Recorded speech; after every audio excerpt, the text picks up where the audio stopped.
Bata pa lang ako, namulat na ako sa kahirapan.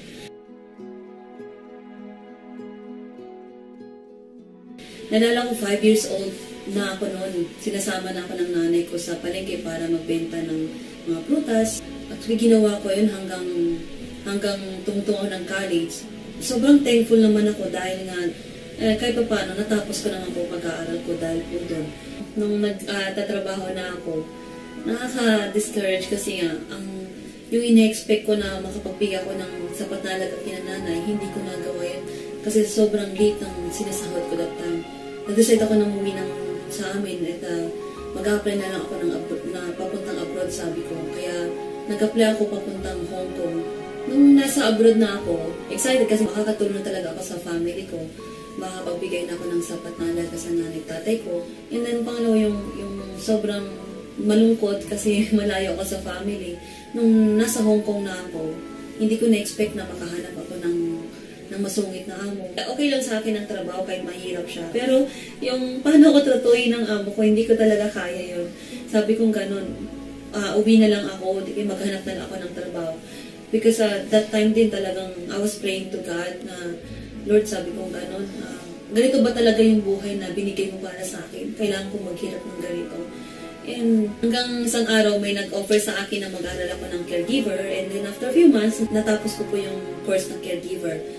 Nung nag-apply ako papuntang Canada, yun naman yung time na nag-start na imbitahin ako ng kuya ko na mag-join ng Global.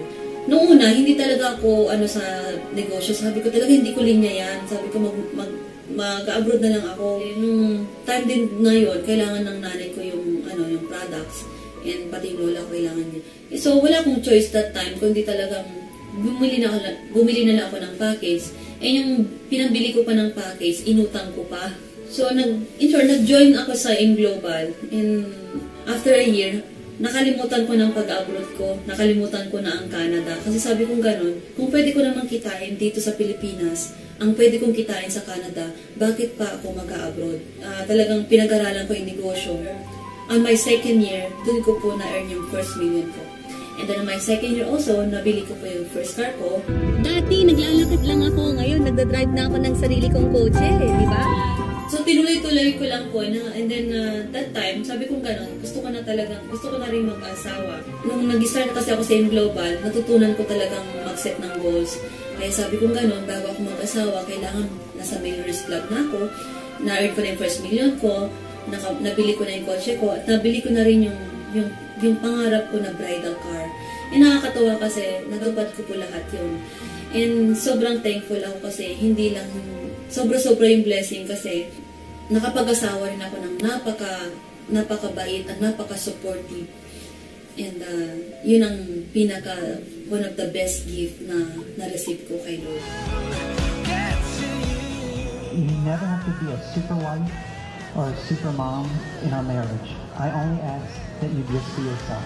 So, nakakatawa so nag-decide kami mag-asawa na gawin ang Global together dito sa Pilipinas. Nung pabalik ako ng Pilipinas, nung nagtrabaho ako sa Hong Kong, sabi kong ganun, babalik ako ng Hong Kong hindi para magtrabaho, kundi mag-travel na lang.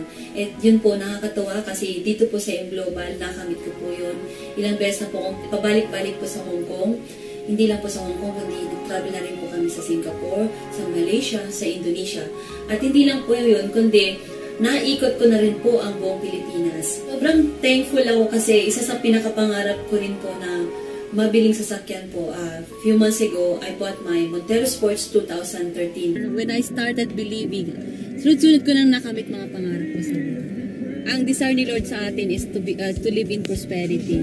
That's why I'm living in prosperity. Pero syempre, bago mo matamasa yung mga kailangan matamasa sa buhay, kailangan pinagtatrabawan lahat yan. When you want God to move in your life, you need to move in faith. When you move in faith, everything is possible. Lahat ng gusto mo na mangyari sa buhay mo makakamit mo. Guaranteed yan, 100%. At hindi lang po yun, nakabili po ako ng bahay ko sa Camellia a month ago. Isa sa pinakagustong-gusto ko po rito yung buong family po kami na ginagawa po itong negosyong ito. Nakakatuwa kasi 5 po kami magkakapatid na may kanya-kanya na rin pong sasakyan.